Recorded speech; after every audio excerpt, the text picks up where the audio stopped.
അപ്പോൾ disciplinary habit എന്ന് പറയുകയാണെങ്കിൽ നമ്മളിപ്പം പ്രോപ്പറായിട്ട് പ്യൂരിഫിക്കേഷൻ എന്ന് പറഞ്ഞാൽ ഇപ്പം അതും തിയോസഫി ക്ലാസ്സിൽ പറഞ്ഞിട്ടുണ്ട്. കാരണം നമുക്ക് സോളിൻ്റെ എവല്യൂഷൻ മാത്രമല്ല, നമ്മുടെ ബോഡീൻ്റെ എവല്യൂഷൻ. ബോഡി എന്ന് പറഞ്ഞാൽ 7 types ഓഫ് ബോഡീസ്. അപ്പം അതിലൊക്കെ പ്യൂരിഫിക്കേഷൻ വരണം. അങ്ങനെ നമ്മൾ അപ്ഗ്രേഡ് ആവണം. അപ്പം അത് അങ്ങനെ പ്രോപ്പറായി ചിട്ടയും ഒക്കെ ചെയ്യുന്ന ഒരു ഡിസിപ്ലിൻ ഉള്ളൊരു പാത്ത് ഉണ്ട്. അതിന് നമ്മൾ വേണമെങ്കിൽ രാജയോഗ എന്ന് പറയാം. മെഡിറ്റേഷനും മറ്റ് കാര്യങ്ങളെല്ലാം ഒരു പ്രോപ്പർ ചാനൽ. അതുമല്ലെങ്കിൽ ഇപ്പോൾ ഡീപ്പായിട്ട് തിങ്ക് ചെയ്ത് അതും ഒരു ടൈപ്പ് സ്പിരിച്വാലിറ്റി തന്നെയാണ്. അതിന് നമ്മൾ ജ്ഞാനയോഗ, കുറേ പുസ്തകങ്ങൾ വായിച്ച് അതിനെക്കുറിച്ച് ഡീപ്പായി ചിന്തിച്ച് അപ്പം ഈ എല്ലാ റൂട്ടുകളും എത്തുന്ന ഒരേ ഡെസ്റ്റിനേഷനിലേക്കാണ്. നിങ്ങൾക്ക് ഈ അതും അല്ലെങ്കിൽ ഭക്തി യോഗ ഉണ്ട്.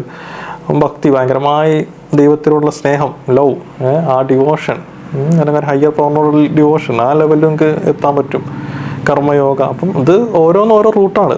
ഒന്നും തെറ്റാണെന്നും ശരിയാണെന്നും അല്ല. എല്ലാം ഒരു ഡെസ്റ്റിനേഷനിലേക്ക് എത്താനുള്ള പല റൂട്ടുകളാണ്.